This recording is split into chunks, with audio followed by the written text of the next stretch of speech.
What's up, everybody? Jensen Cummings. Thank you, as always, for tuning in. Today is Best Served Podcast 337. Meet the team with Sophie Braker. What an absolute honor this episode is. Tell Your Best Story, episode number 9. It's a little mini series as I want all of you to meet the people that are behind the scenes so often making all of what Best Served possible. Even right now, I was supposed to take that banner off, and Sophie's behind the scenes and did it. She cannot help but show run the show because that is who Sophie is. And Sophie, is our Best Served Together Trailblazer, the director of the More Voices Initiative, where we're really trying to bring more voices in the culinary narrative. And as somebody who has really steered everything you've seen and heard from Best Served over the last year and a half. So Sophie, I'm going to add Sophie to the stream. Usually Sophie adds. What's going on, Sophie? And look what I can do, Sophie. I'm going to move you over here. Magical. And I'm going to throw up, look at this. Yes, look at all this. I'm doing stuff. Sophie is so proud of me and rolling her eyes at the same time.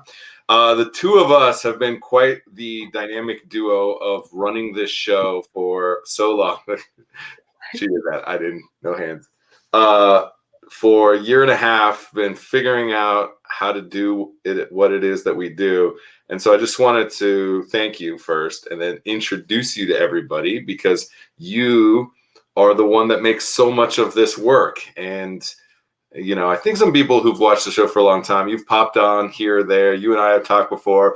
The robots have crashed and I've completely not been able to finish a show because I got booted off the internet and you finished shows. So the die-hard Best Served fans will know all about Sophie Braker. But for everybody now, give us a little background.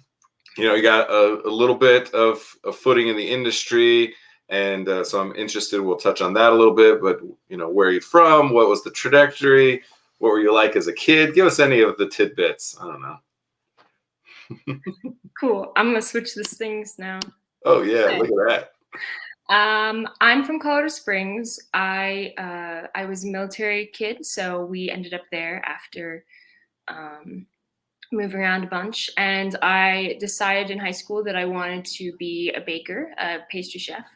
And I wanted to go, my big dream was working at the White House as the pastry chef at the White House. I didn't even know that. That's great. Yeah.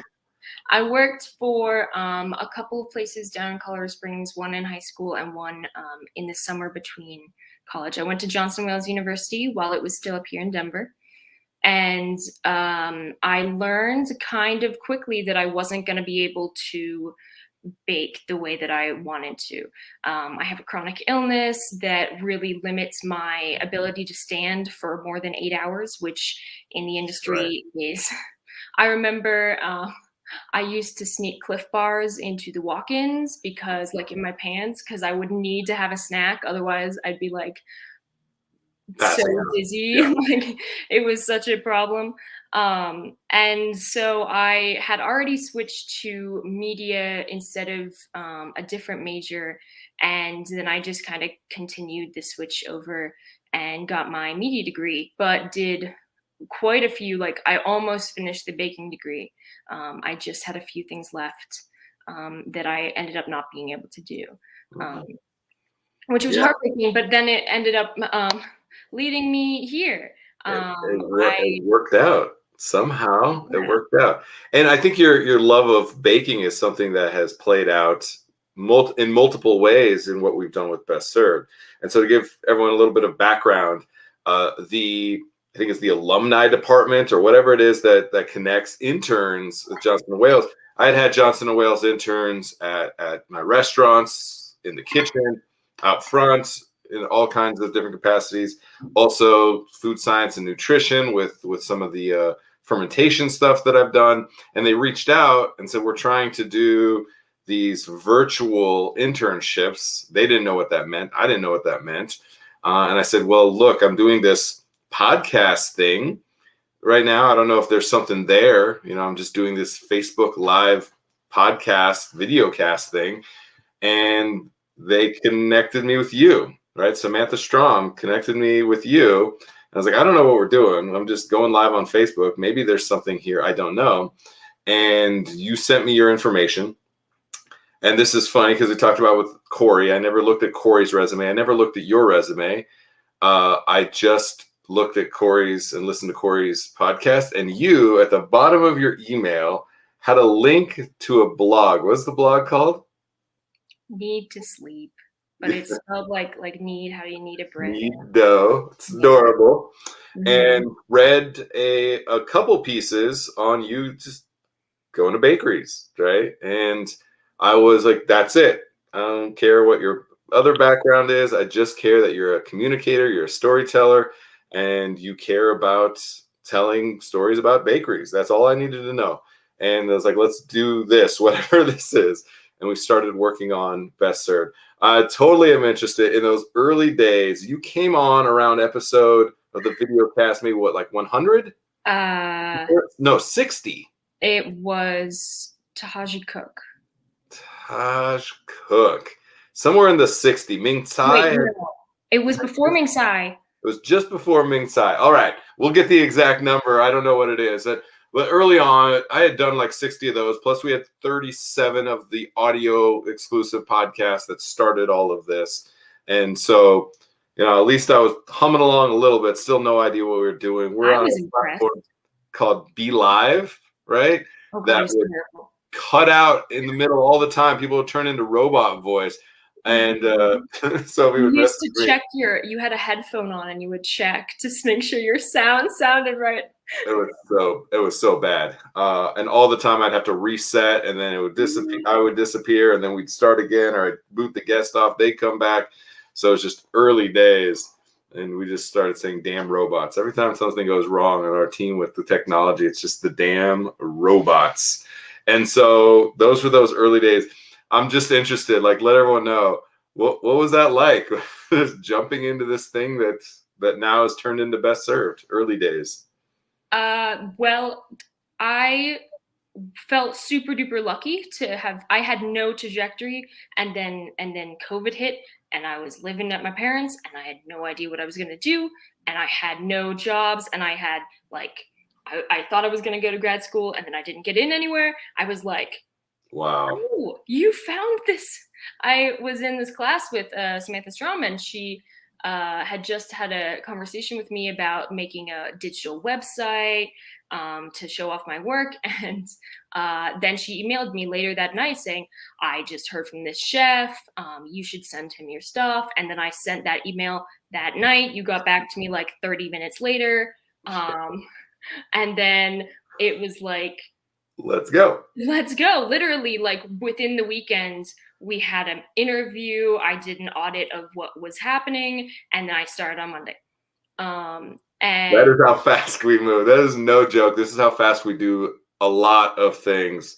Yeah, I was just super into it. And it's funny that 30 minutes later, our whole team is so rapid response. Like, I'm always so impressed because we just believe in like communicating. We'll even tell somebody like, hey, I can't get back to you right now. I'll get back to somebody to tell them I can't get back to them, just to let people know they're out there. So I know you're sending this. You're like, who the hell is this person? I guess I'm going to send them my stuff. And then, you see it all the time, especially with internships. And then like a week and a half goes by and you don't get a response and you just feel like shit. Like, I put myself out there to like try and, get some more education, better myself, get a job, whatever. And they don't have the decency to get back to me. And like, it feels so bad. So I remember those feelings. And so that's where that comes from. Just so you know, the rapid response. And yeah, I was like, let's do it. And we just started producing this show, and you got into the back of the studio and started getting to StreamYard and moving around camera angles and adding banners.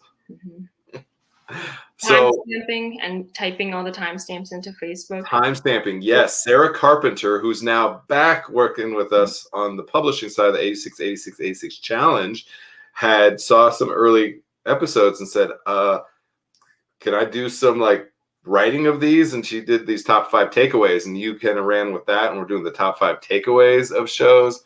Timestamping, wow. Love all that. All right, let's get more contemporary. That was at, let's say, episode 60 that you count on. This is episode 337. Mm-hmm. We went, over 5 months without missing a day, 7 days a week that we are streaming this show, hundreds and hundreds, over 400 guests that we've interacted with. What's been your experience of meeting these people, hearing so many stories? It's like you're not here with me talking to them, yet you're in the background absorbing all of their stories. What's that been like? Any that maybe stand out for you? Give us an idea of the stories, the people that you've gotten to interact with.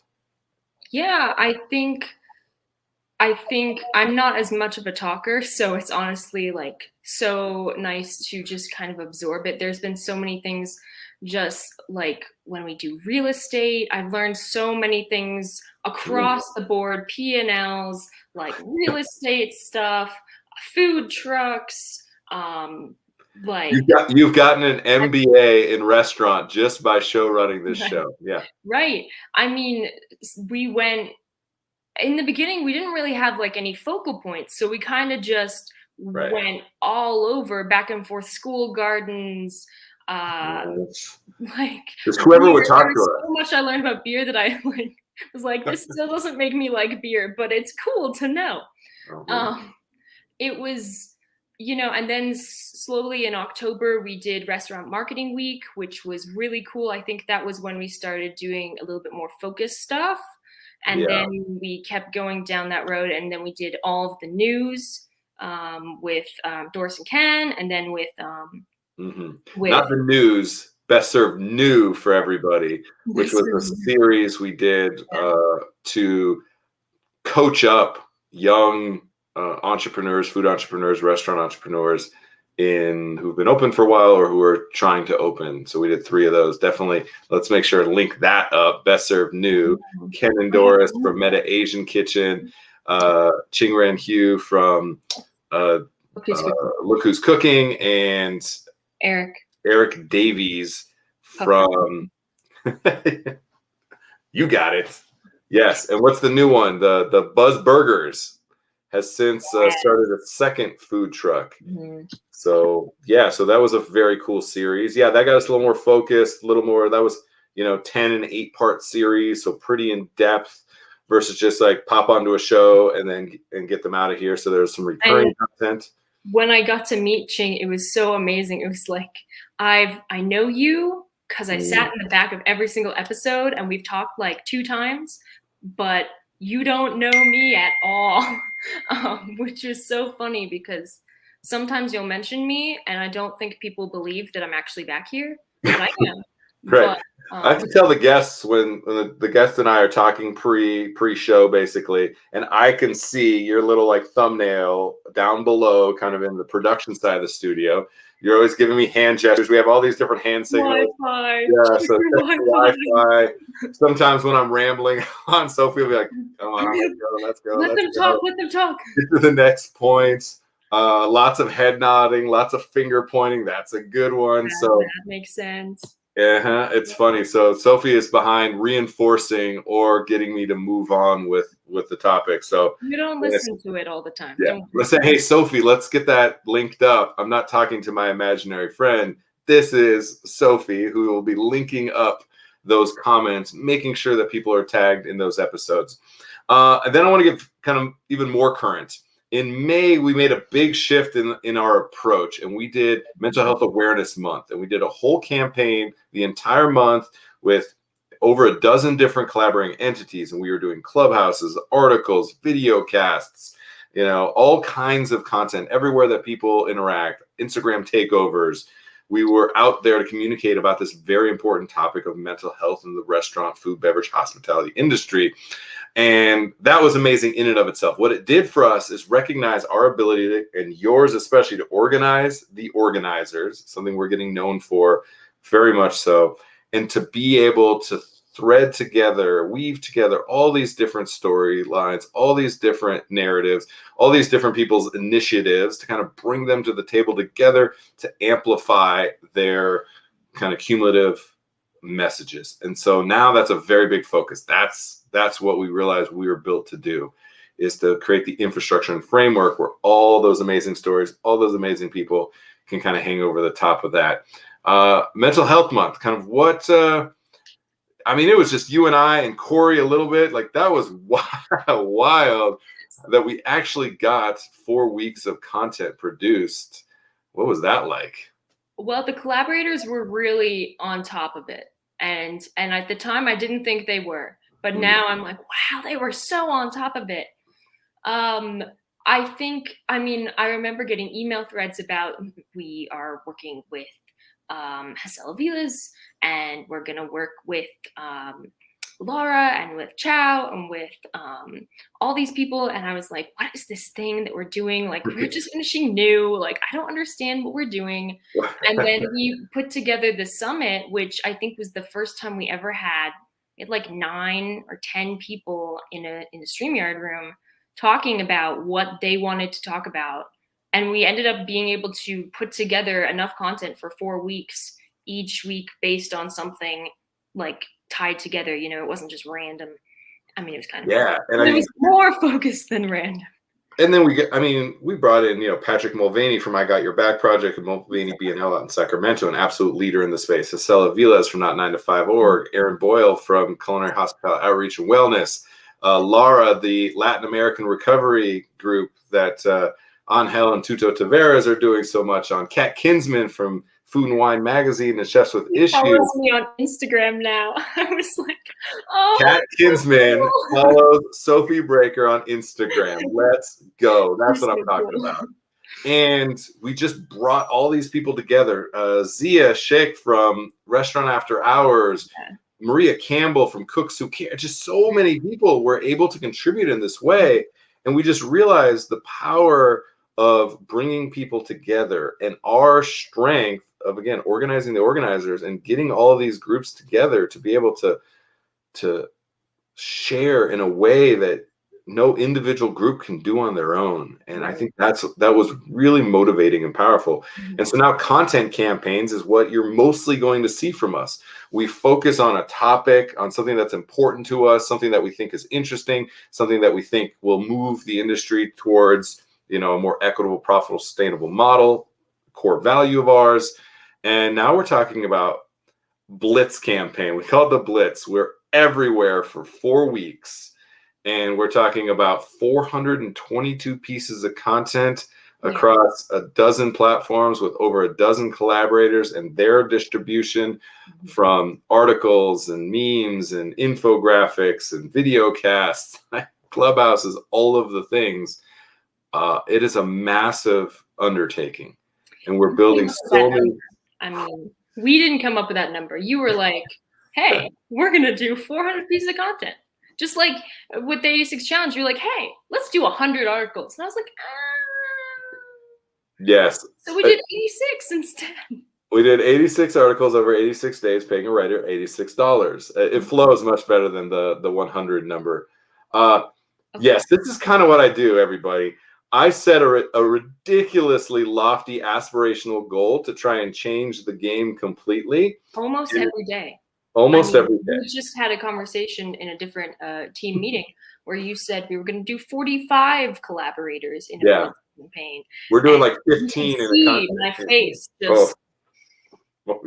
God, let me rework the numbers. It's a lot to manage that many people into content, for sure. Just to give you some context, we're doing like 15 right now in a campaign coming out with our friends at In the Weeds, who are actually our nonprofit partner, where the money flows to the writers through In the Weeds for the 86 challenge. And we're focusing on heritage and this concept of menu meeting, where we're really kind of sitting down at the table with the chefs and understanding the future of the industry, what's about to happen that you would do in a sit-down pre-shift. We're saying what's about to happen in the industry as we go into the next service, being the next generation, the new way we're going to approach food, beverage, and hospitality. And so we're doing all that, and somehow this team continues to make it happen. And we just had a team meeting, right? There's, I think now, like 16 people that are part of the Best Served team that are contributing in different ways. And today, specific for this In the Weeds campaign, there's 9, 10, 11 of our team that are going to be interacting on this one campaign. And we had the team together talking about what's the publishing team going to do? What's the Clubhouse team going to do? What's the design team going to do? And your job is to make sure all of us are in the right place at the right time.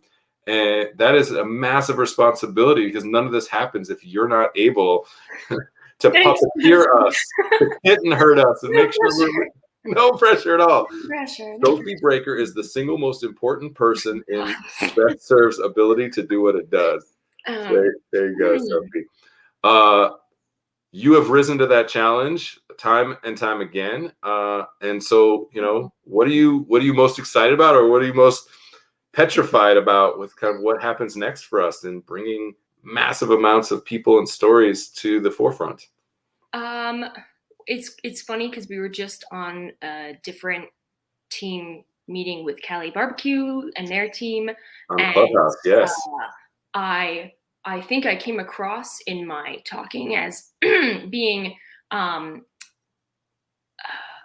I said I was kind of terrified of the amount of stuff we were doing, and they all kind of looked at me like, huh? And I was like, you don't get it. So I think my main challenge is remembering not to be, you know, you're very lofty and I'm very realistic. And my challenge is to not be 100% realistic all the time. Because somehow it's so annoying. These things happen. Like, they still happen, even though it's so unrealistic. Yep. The 86 challenge is still happening, even though for the first 2 weeks I was like, we're going to crash and burn. This is all going to be terrible. It's not going to work out. Oh my God. And somehow we're on like day 20 of it or something. And amazing stories. Yeah. I mean, I've been so unbelievably impressed with people. Every time you give people an opportunity to truly share, to speak their truth, they do. They just do. And so, no, and I'm always grateful and thankful. Like, I am so ridiculously lofty and visionary, and I expect that most of the things that I imagine will never happen. Yet I also appreciate you going with me on that, to just say, you are so realistic, you are so grounded, you are so, well, I don't know if that's going to work out. And I'm like, I probably won't. We're going to try it anyway. And you've continued to try, and you've continued to allow yourself to fail. We've had lots of micro failures. We also just make. Like, we just make, and we break everything, and we figure out how to build it anew into something that we can truly believe in, and that others can believe in, that supports them. And that's what I've been so impressed with you on, because that's really hard. It's much easier to do the safe thing. It's much easier to do the calculated thing. And you've continued to push your own boundaries of that. And so I appreciate that. And I want everybody to know how that's what has helped lead to what we have and what we're building today. And, you know, the thing about it for you too is you care so much that so often you're like, I think everything is going to fall apart. And I have to sometimes say, and Sophie, we can just let that go. And, you know, it's so hard. I was such a perfectionist in high school and college that, like, if I had seen myself doing this job in my like freshman year of college, I'd be like, oh my God, you just do things? What are you talking about? You haven't planned this? Jensen doesn't write down questions before interviews. What is he doing? No. And it's so funny because I love a plan. I'm so interesting because I love a plan, yet I also recognize that we could have taken 5 months to build a good plan, and then we never would have made. And instead we've made 337 episodes. And if you watch old episodes, they're bad. They just are. Like, I have no idea what I'm doing. The technology is horrible. The lighting's horrible. Remember the camera I used to use that's on my laptop, that's at the bottom of the laptop? You could see my fingers typing. It was just, but it didn't matter. It got us to this point. And sometimes we do double work or triple work or quadruple work because it's like, oh, if we only planned this, we wouldn't have to undo the thing we did and remake it and then turn it into this and then put it on a new platform to then have a software that blah, blah, blah, blah, blah. We wouldn't have to do that. Yet we never would have gotten to that point. We'd still be planning. And I think that's what a lot of people do. They're still planning. And so the fact that we are able to make, and we don't go completely blind into it. We do have some strategy. We just don't have very many concise tactics around it. So I appreciate it. And I know how difficult that can be for you sometimes, but that's why we're here. So everybody, Sophie Braker is the reason that you get so much amazing content. Ooh, look at that. Look at still producing. I was supposed to push the buttons and you were just supposed to be the guest. Still producing. Best Served Together Trailblazer. Truly, you are the trailblazer. You're the one that allows so much of this to happen, and so many voices, hundreds and hundreds of people, and soon to be thousands and thousands of people get to share their voice because you're willing.